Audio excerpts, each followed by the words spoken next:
مسلم شریف کی روایت ہے، نبی علیہ الصلاۃ والسلام نے فرمایا،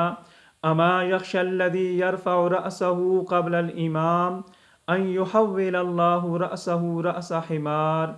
جو شخص اپنا سر امام سے پہلے اٹھاتا ہے، کیا وہ اس بات سے نہیں ڈرتا کہ اللہ رب العزت اس کے سر کو گدے کا سر بنا دے؟ تو جب آپ امام کے پیچھے نماز پڑھتے ہیں اور نیت کرتے ہیں اور اقرار کرتے ہیں پیچھے اس امام کے، تو اپنے قول کا پاس رکھا کریں اور امام سے پہلے سجدے سے سر اٹھانے کی کوشش نہ کریں۔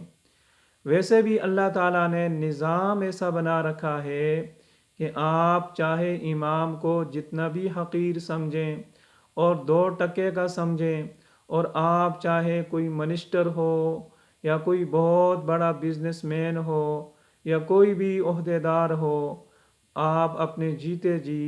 امام سے آگے نہیں بڑھ سکتے۔